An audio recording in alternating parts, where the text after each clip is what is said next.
nosso tema de hoje é alcoolismo e trabalho, mas, sobretudo, nós vamos fazer um passeio pela história do álcool, para que a gente possa entender por que existe um consumo intenso e prejudicial do álcool. Então, não é de nada, ele já vem há pelo menos 10.000 anos em uso. Então, quando eu falo sobre alcoolismo, etilismo, ou na nomenclatura da medicina, que seria transtornos por uso de álcool, eu vou me referir a um padrão com consequências do consumo de álcool, seja para o indivíduo que bebe, seja para terceiros. Então, na família, no trabalho, na escola, não com os amigos.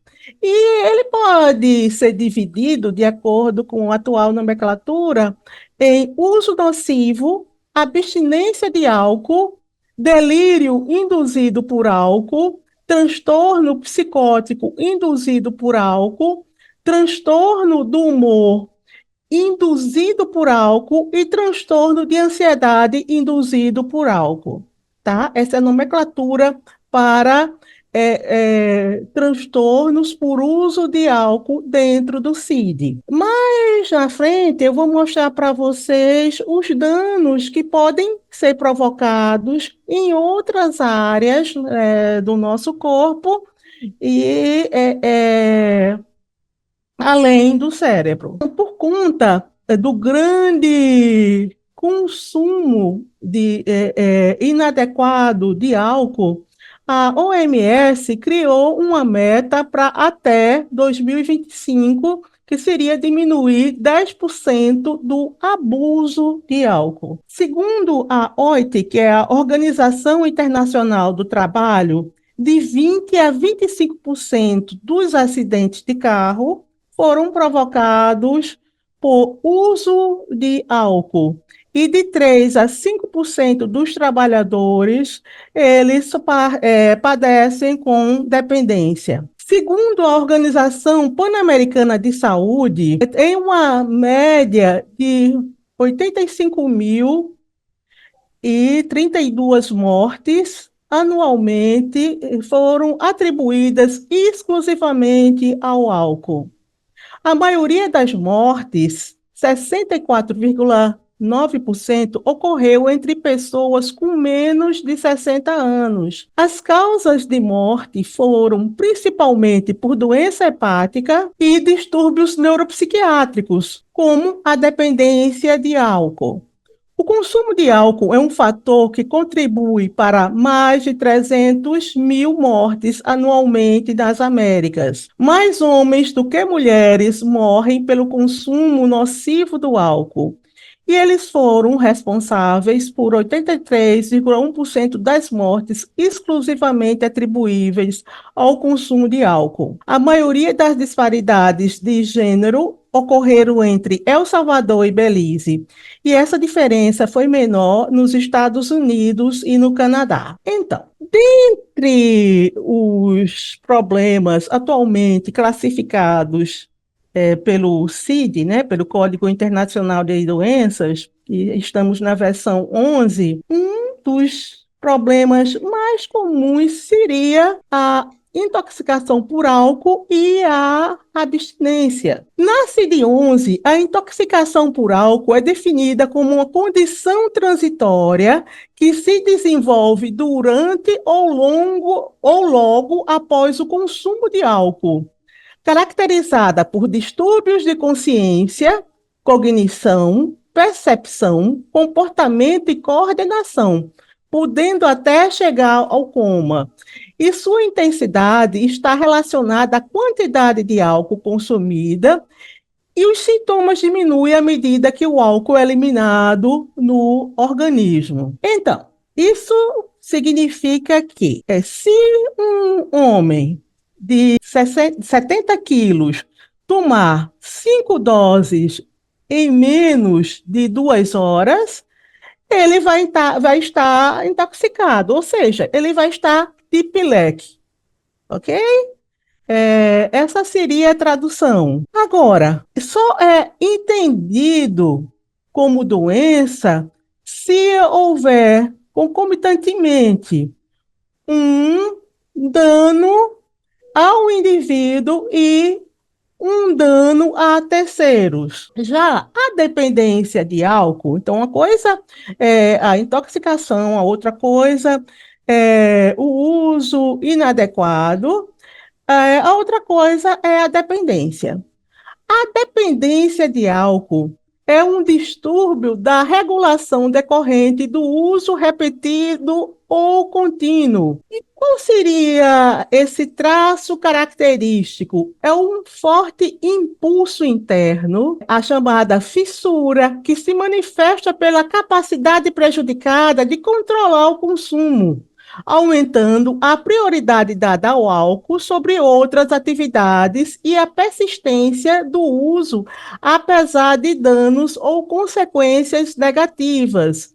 Essas características geralmente são evidentes por um período de 12 meses, porém, o diagnóstico pode ser feito se o uso de álcool for contínuo, diariamente ou quase diariamente, por pelo menos um mês. Tá? Então, eu digo que alguém tem dependência quando ele não consegue parar o consumo. Ele vai precisar de ter um outro fenômeno que se chama de tolerância, ou seja, aquela quantidade de álcool que ele tomava antes não é suficiente para dar o barato, para dar esse efeito prazeroso sobre o álcool. E, sobretudo, o dependente, ele continua bebendo apesar dos problemas. Ele tem a crença de que pode parar de beber quando ele quiser. Ele não entende que é uma doença crônica, e que ele não tem mais esse controle sobre o consumo de álcool. Então, mas para a gente entender como acontece a influência do álcool no nosso organismo, eu vou explicar para vocês aqui como acontece o metabolismo. Isso seria um exemplo de uma pessoa que não se alimentou, tá? E começa a ingerir álcool. Então, a ingestão de álcool e uma boa parte desse álcool, ele é absorvido no chamado intestino delgado. A partir daí, ele vai ser distribuído para vários órgãos: cérebro, coração, fígado, rins e músculos. Então, são órgãos que você tem uma maior quantidade de água. O organismo, por que é que se fala que alguém vai ficar intoxicado quando ele toma 5 doses? Porque um fígado normal, ele é capaz de metabolizar em 1 hora uma dose de álcool. Então, ele, em mais ou menos umas 2 doses usuais que se utiliza, ele consegue metabolizar em 2 horas ou, no máximo, 4 horas, porque assim, ele metaboliza cerca de 95%, o resto é uma dose residual que vai permanecer ali e vai demorar mais para a metabolização. E esse álcool, então, ele vai ser basicamente eliminado pelos rins, né, através da urina, mas também pela salivação pelo suor. Uma parte fica na mucosa da boca, na mucosa do intestino também. E, de acordo com o número de doses e com o tipo da bebida, você vai produzindo alterações no nosso cérebro. E as alterações, elas começam é, é, as funções mentais, não é? Então, a pessoa fica com o controle, os seus freios mais descontrolados, passa a falar ou fazer coisas que usualmente não falaria ou não teria tal comportamento, e isso vai caminhando para o cérebro até atingir a região do cerebelo, que é a região de controle do equilíbrio. Tá? Então, de acordo com as doses, vamos ver, funções mentais começam a ser afetadas com uma dose, com duas doses, ao relaxamento e uma sensação de satisfação. De 3 a 4 doses é uma sensação de autoconfiança, um aumento da euforia, a desinibição, não é? Que é essa falta de freios, os reflexos vão ficando mais lentos. De 4 a 10 doses, aí já acontece aquela alteração do cerebelo, que é a falha de coordenação motora. A visão vai ficando dupla, há uma desconexão com a realidade e com o aumento de dose acima de 10 doses, há essa dificuldade de se manter em pé e daí até o coma. Então, quando se fala em CAS, quer dizer, corresponde a 14 gramas de álcool puro. Então, aqui, para que vocês percebam melhor essas alterações que vão acontecendo, sobretudo na região cerebral. E aqui é uma definição muito interessante que ela passa a ser explicada melhor a partir do CID-11. E o que seria uso arriscado e uso nocivo? O uso arriscado do álcool é definido como um padrão de uso que aumenta consideravelmente o risco de consequências prejudiciais à saúde física ou mental do usuário ou de terceiros, a ponto de merecer atenção e aconselhamento de profissionais de saúde. O aumento do risco se dá tanto pela frequência de uso, quanto pela quantidade utilizada em determinada ocasião, ou ainda por comportamentos de risco associados ao uso de álcool. Isso é do CID-11, e temos essa outra codificação, que é o DSM-5, ela é uma codificação americana, e esses códigos, eles são diferentes, tem pequenas diferenças.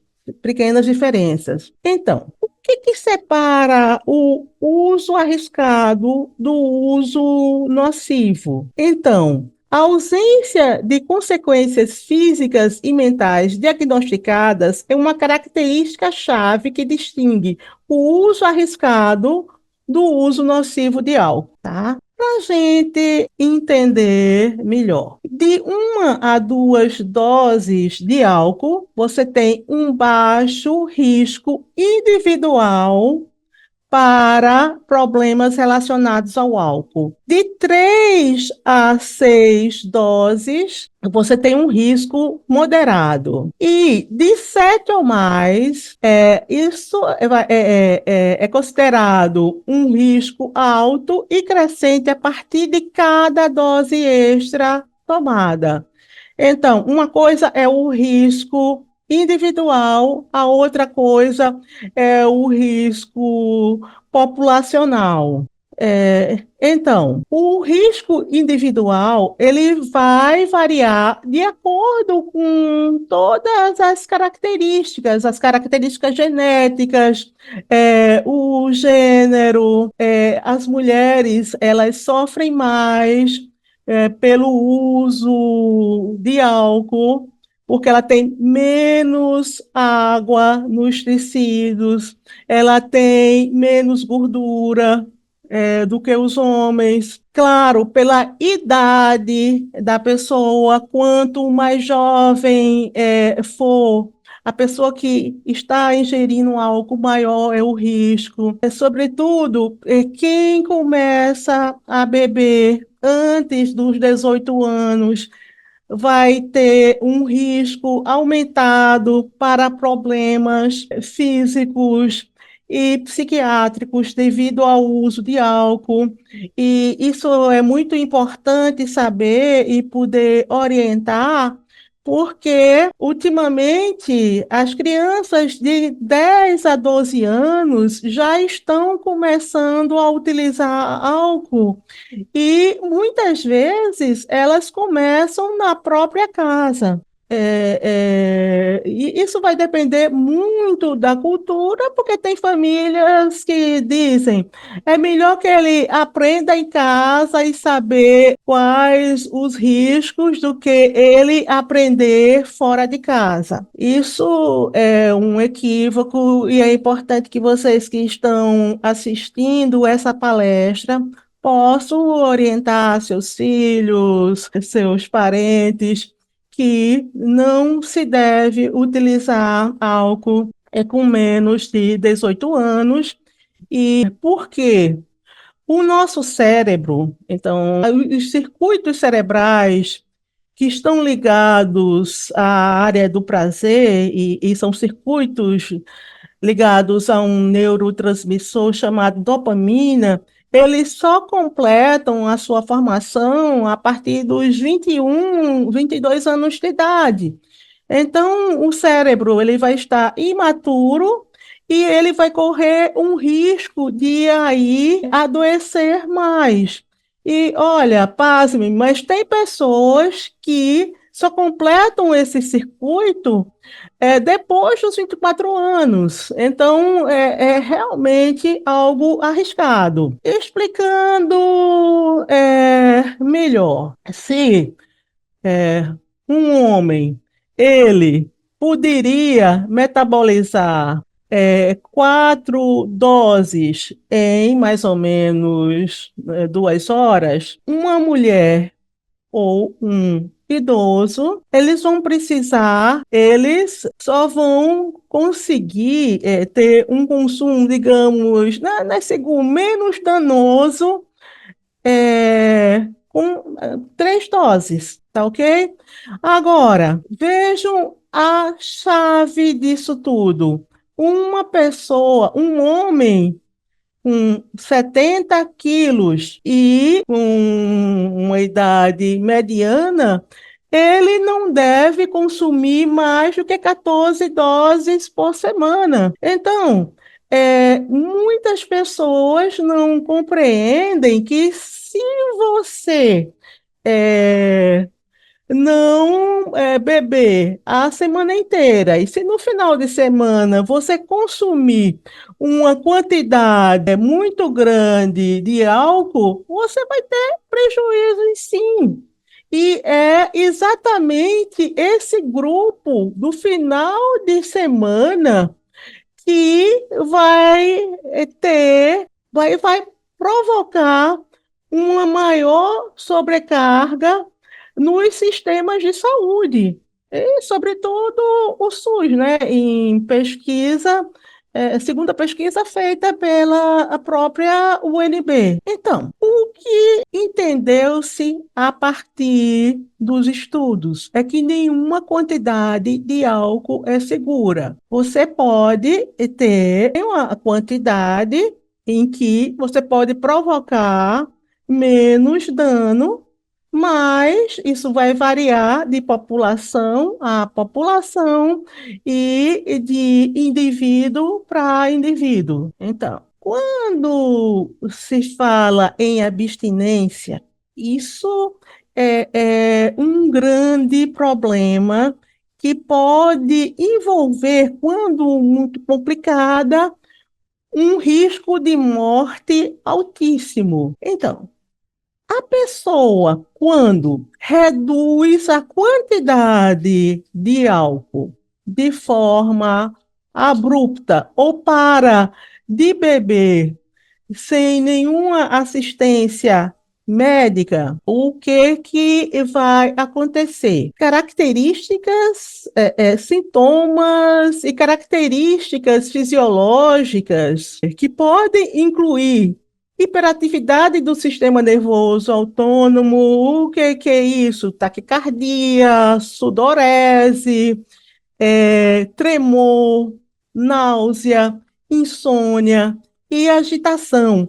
Quando essa abstinência, ela dependendo, claro, do indivíduo, o indivíduo que bebe muito e com uma frequência diária ou uma frequência, uns 5 dias mais ou menos por semana, essa pessoa pode correr o risco de ter convulsões epiléticas e picos hipertensivos, e daí é uma grande possibilidade de você provocar um AVC, não é? Um acidente vascular cerebral, por conta do pico hipertensivo provocado pela abstinência, e muitas pessoas não conseguem sobreviver, mesmo hospitalizado, não conseguem sobreviver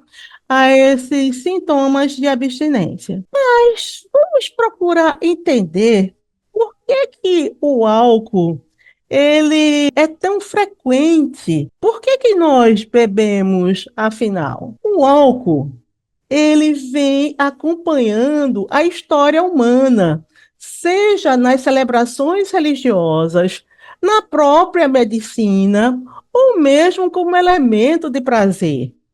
Na Idade Média, por exemplo, as pessoas foram aconselhadas a ingerir álcool para evitar doenças. E na França era chamado de aquavita, não é? Então, por quê?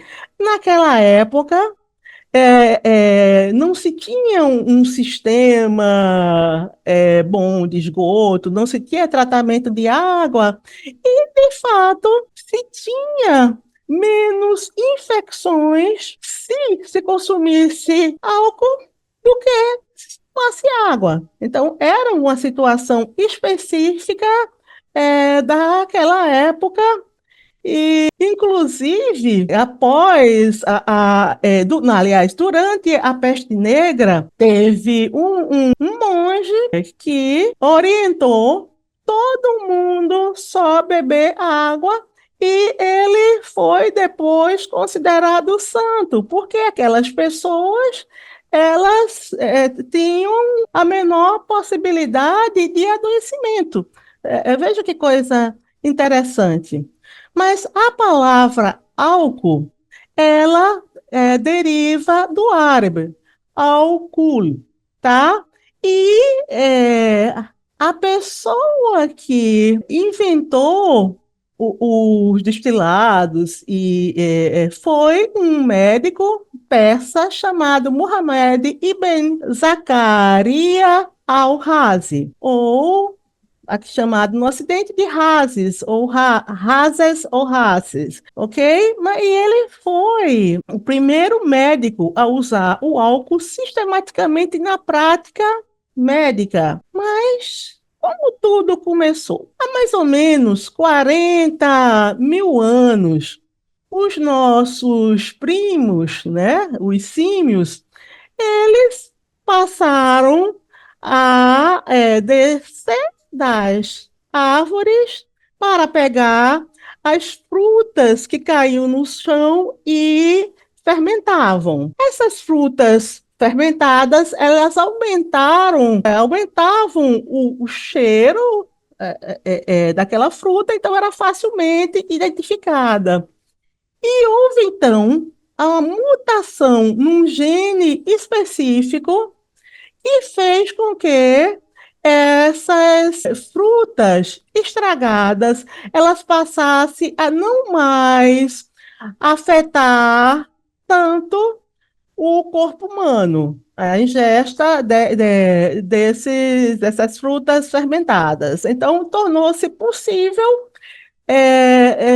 começar um certo uso exagerado dessas frutinhas e também provavelmente pela sensação de prazer que elas estavam. E aí eu coloquei o videozinho inicial, um vídeo muito interessante, pena que a gente não tinha som, mas vocês podem buscar no YouTube, e mostrando como ainda hoje os animais é, ficam de pileque por conta das frutas, não é? E da fermentação que acontece através delas. Então, vejamos. O uso do álcool, ele está em todo o mundo, seja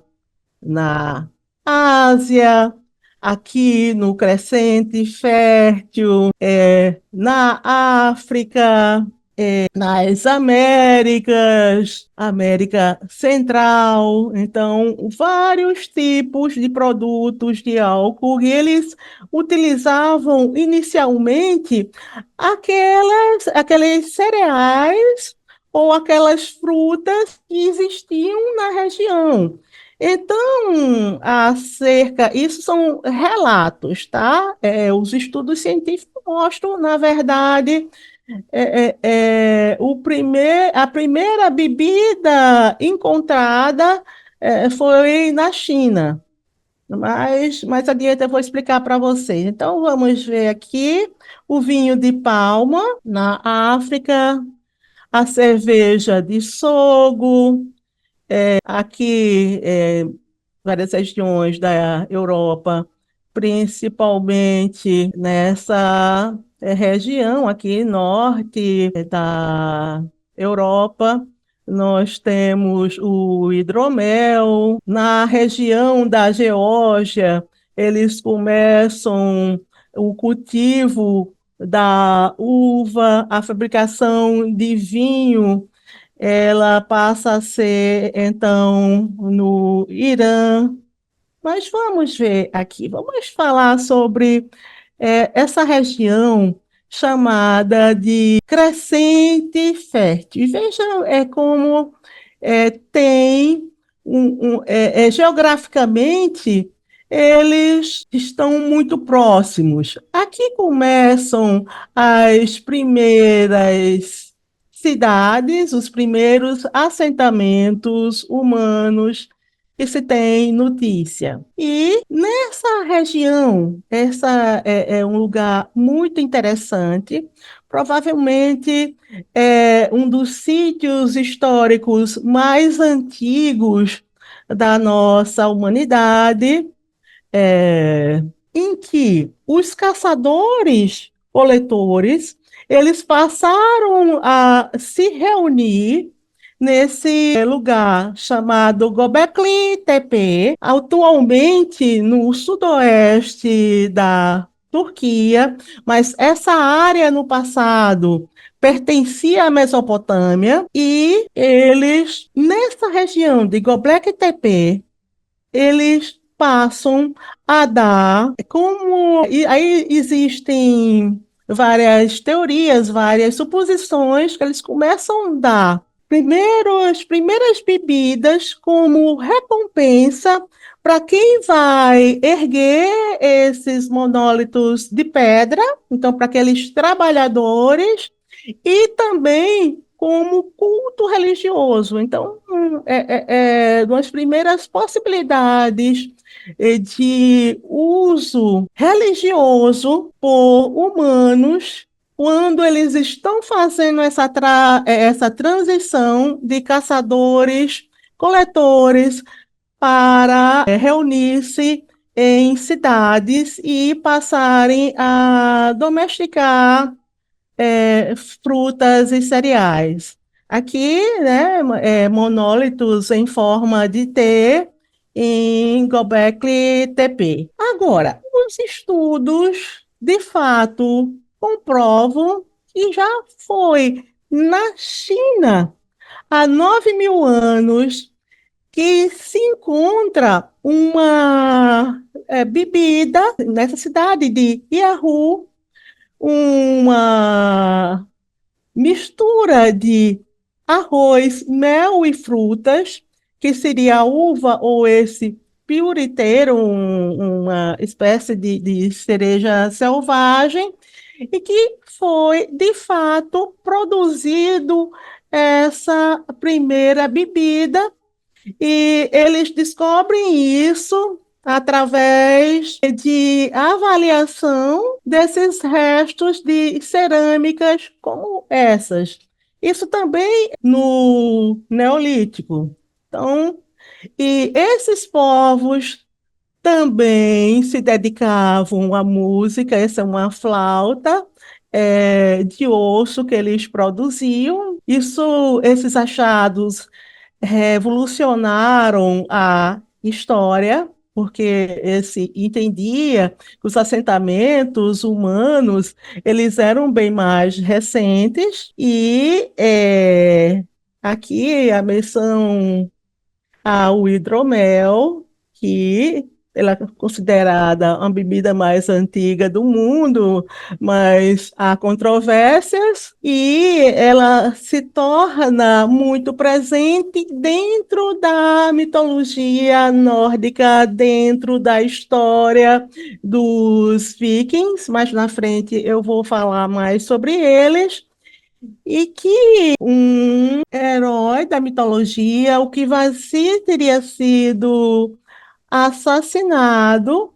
Os anões adicionaram mel ao seu sangue e a pessoa que bebesse desse líquido poderia adquirir o conhecimento. Então, entendam como o álcool, nos seus primórdios, ele estava associado a uma questão religiosa, a uma questão de comunicação com os deuses. E essa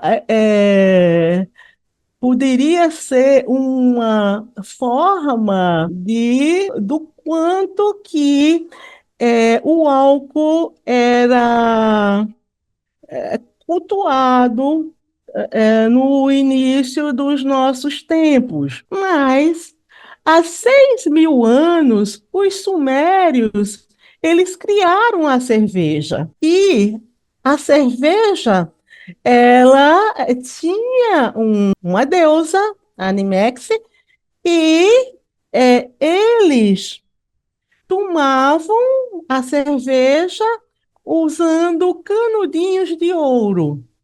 E a cerveja, ela era entendida como o corpo, como se fosse o corpo da deusa do vinho. Vejam que coisa interessante. E aí, a cerveja foi também produzida pelo Egito, que faziam a cerveja utilizando grãos de cevada umedecidos, adoçados com mel ou outras frutas, e eles davam a cerveja para as pessoas que estavam montando as pirâmides. Então, todos aqueles trabalhadores recebiam uma quantidade de 4 a 5 litros de cerveja por dia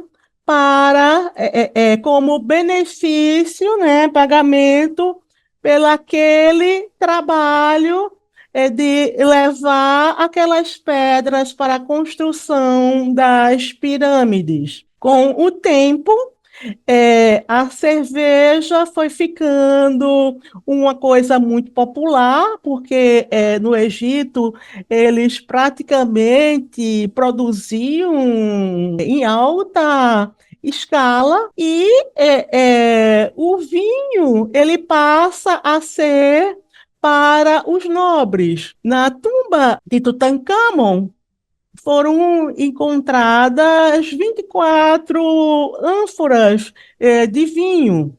E então a cerveja passa a ser para o povo, não é? Para o povão, para os trabalhadores, e o vinho para a nobreza. Aqui um papiro mostrando um trabalhador utilizando a cerveja e avançando um pouco na história, temos também nessa concepção do álcool como algo religioso, na mitologia grega, é o deus Dionísio. Essa é uma figura de Dionísio que equivale a Baco, o deus do vinho.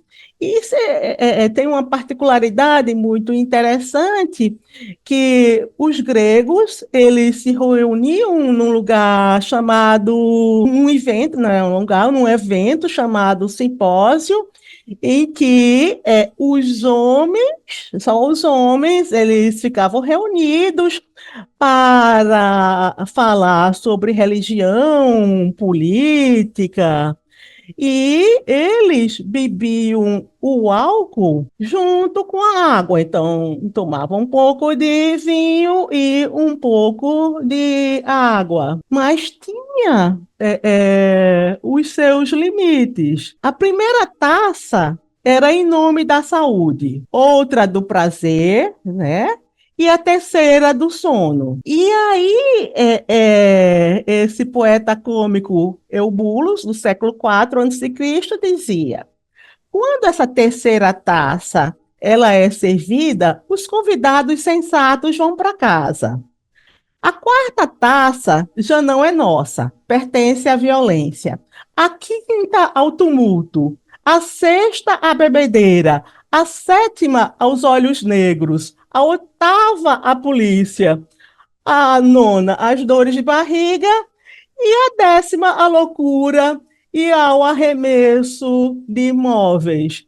Então, vejam que naquela época já se tinha uma ideia que deveria se beber com moderação. Era um evento assim intelectual, espiritual, mas não se permitia excessos. Roma, os romanos, eles bebiam bastante, mas eles também utilizavam o álcool como uma forma de poder destruir os seus rivais. E o que eles faziam?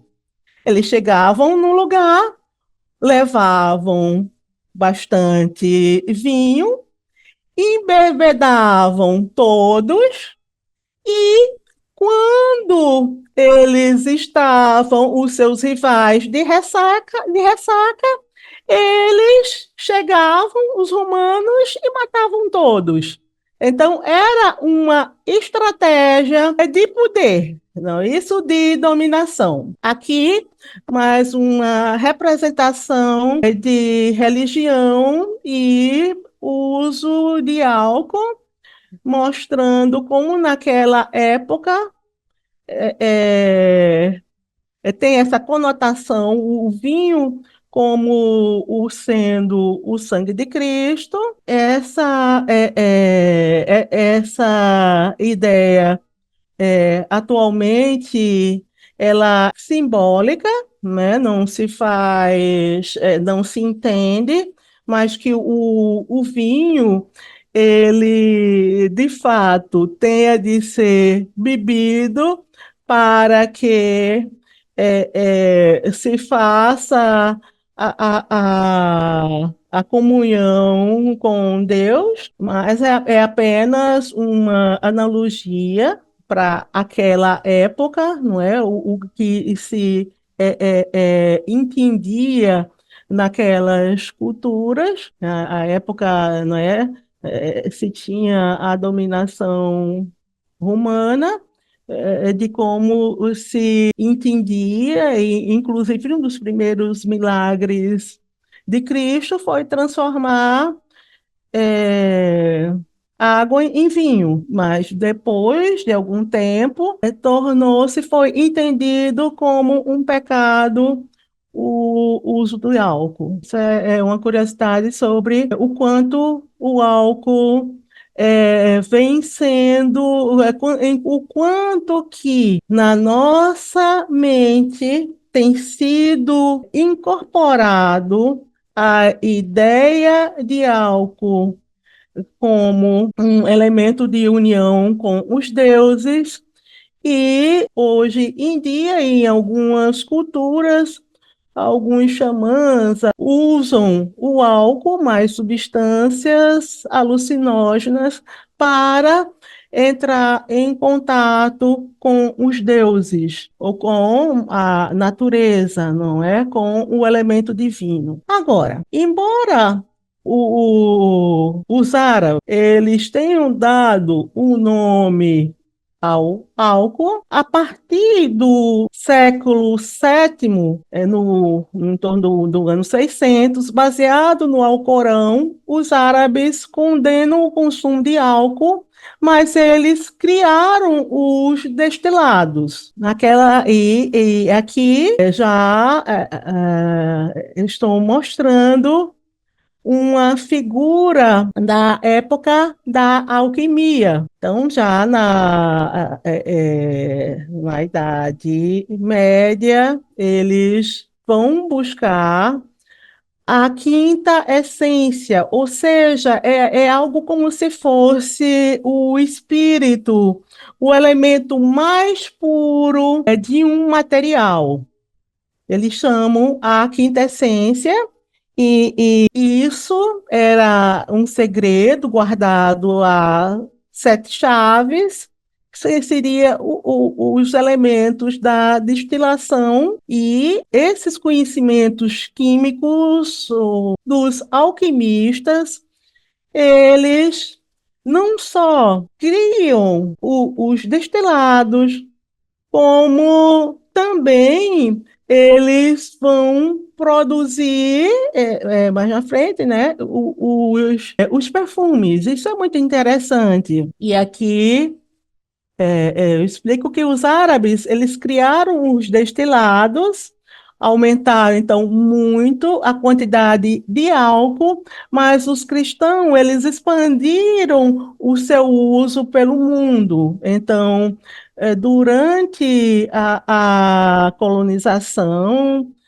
sobretudo, tanto os navios portugueses, os próprios navios ingleses, eles tinham quantidades imensas de vinho e cerveja, e era uma questão de prestígio, quem tivesse mais vinho e cerveja dentro de seus barcos, não é? De seus navios, de suas caravelas. Aqui, voltando à questão dos nórdicos, os vikings, na tradição viking, as mulheres preparavam as bebidas e elas davam aos guerreiros. A mulher, com a maior importância, ela servia inicialmente o chefe daquele grupo, e depois, sucessivamente, a pessoa de menor importância. Já em 1112, os monges da ordem cistercianos, eles começam uma vinícola na Borgonha, na França, e dá tão certo que eles criam uma espécie de multinacional do vinho, com mais de 250 monastérios. Vejam como isso foi progredindo. Já os peço-americanos, no século XVI, você tem os astecas bebem o pulque, que era uma bebida produzida com folhas de agave e só os idosos podiam tomar. Já os incas preferem cerveja de milho, a chincha, né? Que dão até para crianças. Vejam como essa questão do álcool ela muda de cultura a cultura. Aqui, uma mulher servindo a um nobre inca um copo de chincha, né, que é a cerveja de milho. Depois, mais ou menos século XVII, os holandeses criam o gin. Com o gin, o abuso do álcool ficou cada vez mais frequente. Teve uma epidemia do gin na Inglaterra, em que as mulheres, pasmem, foram as mais atingidas. Já no século XVII, os senhores de engenho começaram a exportar a cachaça. E os negros amotinados em quilombos aprendem a fabricá-la por conta própria. Havia uma espécie de boicote à produção de álcool aqui no Brasil, porque Portugal ele produz muito vinho. E eles queriam que esse produto fosse consumido aqui no Brasil, então, eles proíbem a produção, mas os donos de engenho passam, então, a exportar. E é século XVII e século XVIII, entre 1680 e 1713, já os senhores tribais trocam 60.000 escravos por bebida alcoólica. Então, é uma fase terrível na história do álcool, porque os negros eles eram vendidos por rum. Durante a Revolução Industrial, o álcool ele passa cada vez mais a ser produzido e, claro, se há uma maior disponibilidade, começa a ter um maior consumo pela população. Agora, nada disso teria acontecido se a gente não tivesse um cérebro que reagisse ao álcool. Ou seja, existe uma área no nosso cérebro que é chamada circuito do prazer e da recompensa. Então, aqui, esse lugarzinho é chamado núcleo accumbens, e essa área tegmentar ventral.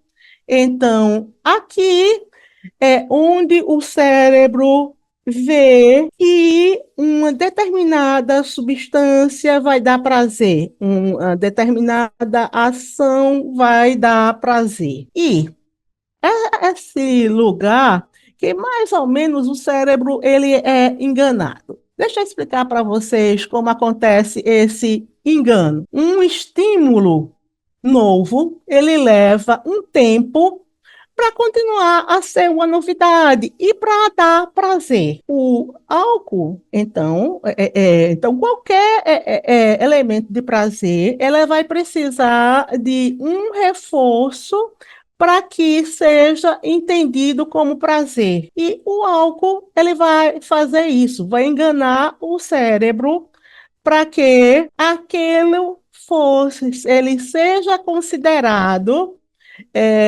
depois que tome uma dose, duas, três, que aquele dê o aumento do prazer. Então, mais dopamina produzida é liberada e a pessoa vai se sentindo cada vez melhor. Então, traduzindo, quanto maior o teor de álcool, maior será a capacidade de provocar vício. E cerveja e chopp tem 4 a 6% de álcool. O vinho, 12%, os licores, 15%, e os destilados, pinga, vodka, conhaque, uísque, teriam 45 a 50% de álcool. Então, mesmo tendo um menor teor alcoólico, se você beber muito, vai ficar embriagado.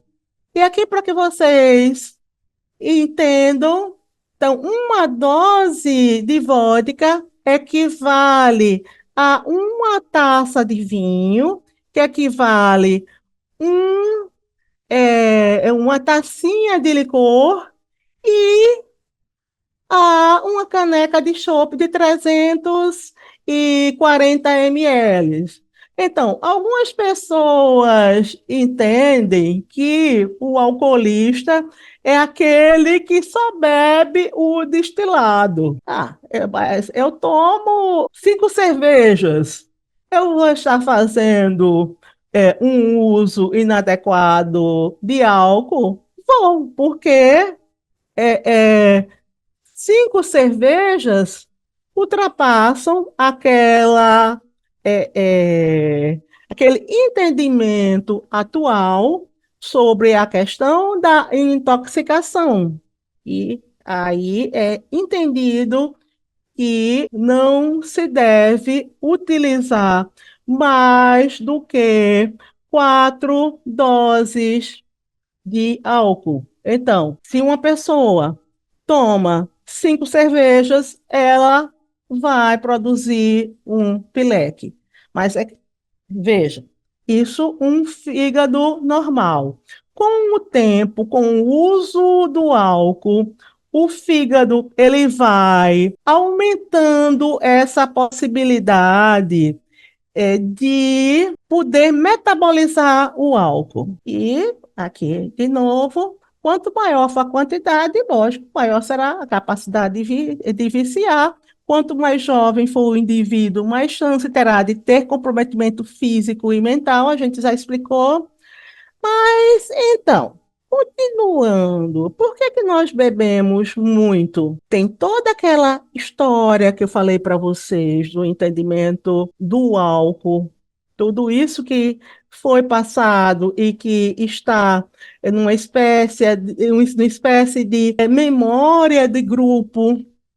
E, de novo, o grupo. Se os meus pares bebem muito, e principalmente isso na questão dos adolescentes, se por identificação com um grupo, os amigos, aqueles que são as pessoas, os influencers, digamos assim, da turma, os mais descolados, se bebem, vai se procurar beber mais para poder ter pertencimento, tá? O coping, se eu fecho mais ou menos a mesma coisa, né? Quer dizer, o desejo de identificar com o grupo, mas se eu vejo constantemente alguém bebendo, o meu cérebro ele vai entender que aquilo não é nocivo e vai procurar acompanhar aquilo que ele está vendo. A mídia, as propagandas de cerveja sempre mostram pessoas felizes, pessoas em grupo. Não se mostra o efeito danoso do álcool, as mortes no trânsito, né, motorista embriagado, as brigas de bar, os feminicídios, etc. E também se tem poucas políticas públicas de prevenção. Não se vê na TV uma mídia que seja mais intensa, que mostre mais os efeitos adversos do álcool, uma mídia mais intensa do que uma mídia que fala sobre o prazer. Outra coisa, se o pai bebe na frente do seu filho e ele fica alcoolizado ou a mãe, isso vai produzir uma ideia, uma mensagem de que é possível. Então, se você tem um exemplo em casa, é muito mais fácil de você seguir do que você pensar o contrário. Mas eu me lembro, eu tenho uns pacientes que sofreram tanto com o alcoolismo na família que nem tocam em álcool. Mas isso não é o frequente. O que é mais comum é a pessoa se espelhar nos seus líderes, nas pessoas que são mais importantes para você. Seus amigos, seus artistas favoritos, seus pais, seu irmão. Mas, enfim, vamos concluir o alcoolismo no trabalho. A gente já sabe as faltas ao trabalho, sobretudo trabalhadores que trabalham por turnos, erros de atenção e memória, atrasos ao trabalho, o risco na condução de veículos, e isso você é um motorista e você bebe e vai conduzir, o seu risco de produzir um dano a terceiros aumenta consideravelmente. E aí é que nós vamos ter desemprego, aposentadoria precoce, mais problemas provocados pelo uso de álcool. Então, síndrome de má absorção, transtorno do sono, cânceres, demência por déficit de vitamina B1, transtorno do humor, impulsividade.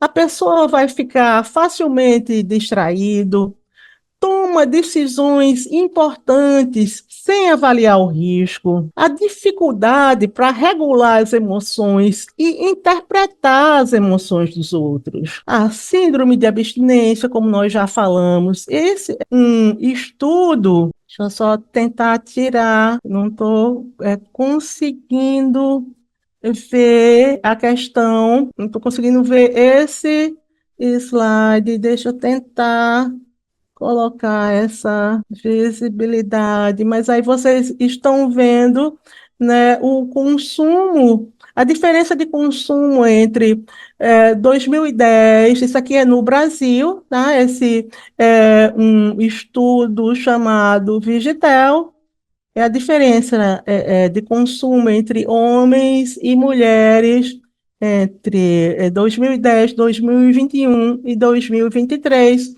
Vejam que o consumo abusivo, né, aquele que provoca dano à saúde da pessoa ou danos a terceiros, inclusive os traumas psicológicos provocados por uma pessoa que está intoxicada por álcool.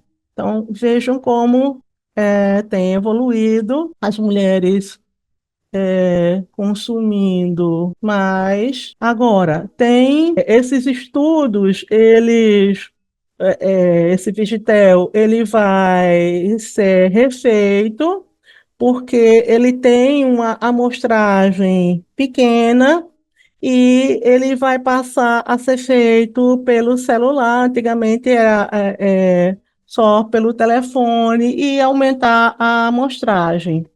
Então, aqui os efeitos do álcool no nosso organismo, então, rim, cérebro, coração, né, como eu disse, batimentos cardíacos, pressão alta, cardiomiopatia, então, problemas, né, na musculatura do coração, baixa imunidade, bronquite, câncer de garganta, úlceras, cirrose, pancreatite, desidratação, a alteração na filtragem renal, deficiência de cálcio, osteoporose, maior risco de quebra óssea.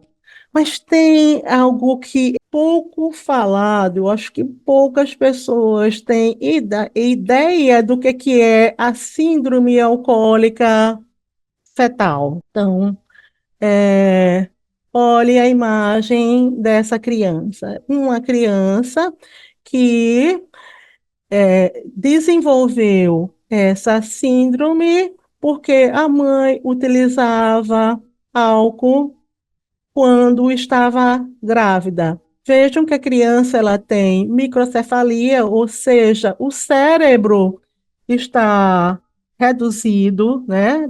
Tem um cérebro menor. As sobrancelhas, elas são mais arqueadas, uma menor abertura dos olhos, nariz curto e largo. Falta desse vínculo aqui, esse filtro indefinido, né? Esse filtro entre a boca e o nariz, um queixo menor, a face mais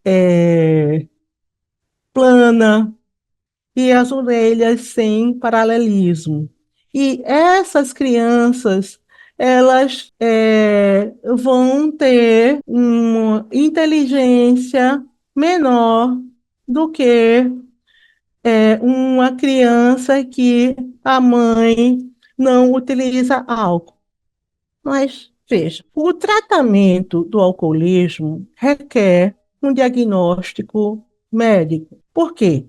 Se não se tratar de forma adequada, o risco é muito grande. Vide um tratamento de síndrome de abstinência. É uma coisa muito importante. O alcoolismo ele não tem cura, mas ele tem controle. Então, uma vez desenvolvido o alcoolismo, você vai ser alcoólatra mesmo. Aceitar a situação e procurar tratar o que é possível. E claro que o tratamento vai variar de acordo com a gravidade. Se tem uma intoxicação por álcool, vai se tratar de uma forma diferente do que você trataria uma abstinência. Então, uma abstinência, uma síndrome de abstinência de álcool, você tem de tratar num pronto-socorro. E claro que, de acordo com a gravidade da intoxicação, você também vai ter de levar para um atendimento clínico, tá? Então, se você está falando em consequências graves do uso de álcool, vai ter de levar ao clínico, começa o tratamento psiquiátrico lá, depois que todos os sintomas estão estabilizados, e depois, se for o caso, trata-se em hospital psiquiátrico, um hospital dia, um hospital fechado, um hospital dia, ou mesmo um tratamento ambulatorial. Então, um medicamento que atua na questão da fissura de álcool é a naltrexona. Se tem pesquisa com outros, mas aqui no Brasil, o que nós temos disponível na naltrexona, se tinha antes o disulfiram, mas ele provocava muitos efeitos colaterais. Isso eu falo em relação ao desejo pelo álcool. Por quê? Se a pessoa está com pressão alta, você vai dar o antihipertensivo, são os sintomáticos. Se está desidratado, você vai fazer, vai hidratar, não é? Você vai hidratar com soro, vai hidratar aumentando a ingesta de líquido de acordo com a necessidade. Se está com crise epilética, vai precisar fazer o diazepam venoso, tá? Então, vai tratar de acordo com a situação. Outros medicamentos que podem ser usados para tratar a fissura, não é? O desejo pelo álcool também, o bacofren, né? Que é o bacofeno. E tem, não aqui no Brasil, mas nos Estados Unidos, o acamprosato, também que é utilizado. Agora, o que de fato pode ser resolvido com quando você para o uso, né, está em abstinência de álcool. Você deixa de usar o álcool. Então, você pode tratar a hipertensão, pode reduzir a cardiomiopatia, você pode resolver a esteatose hepática, pode, também, é claro, vai ser de acordo com a intensidade dessa esteatose. Pode melhorar parcialmente a cirrose, fibrose, a pancreatite, parcialmente, a disbiose, uma resolução parcial, tá certo? Então, muitos problemas eles podem ser resolvidos ou podem ser resolvidos ou podem ser melhorados se a pessoa puder parar de beber. Em resumo, o álcool ele foi inserido a longa data. Não é uma coisa de hoje, então é uma substância que deve ser respeitada e entendida para se saber os seus efeitos. Nenhuma dose é ilesa. Não existe mais o conceito de beber moderado. Se entendia, se beber uma quantidade menor de álcool, não vai ter problemas. Então, esse conceito vai a partir de um estudo recente feito no Canadá. É importante o uso de políticas públicas sobre as doenças provocadas por uso direto ou indireto de álcool. O uso da mídia pode ser um importante instrumento de combate ao alcoolismo. Agora, possíveis políticas públicas, os estudos que mais funcionam em relação a você diminuir as consequências de uso de qualquer droga é você diminuir a disponibilidade. Um exemplo, alvará para a venda de álcool. Hoje em dia se encontra álcool em todo lugar, em padaria, enfim. Enquanto há países que você só consegue comprar cerveja em supermercado destilados em lugares exclusivos, com controle do governo. No Brasil se encontra em qualquer lugar. Ninguém precisa ter um alvará, ou seja, uma permissão para a venda de álcool. Deve-se orientar as famílias sobre os problemas causados pelo álcool e como você deve orientar os filhos, o uso maciço da mídia sobre os riscos do uso abusivo. Então, essas são políticas públicas que podem melhorar essa situação. A bibliografia foi a internet. Isso aqui, olha, é o CISA, que é um centro de investigação da saúde e álcool. Esse livro que eu adoro, que é o Tratado de Psiquiatria, e é só. Obrigada.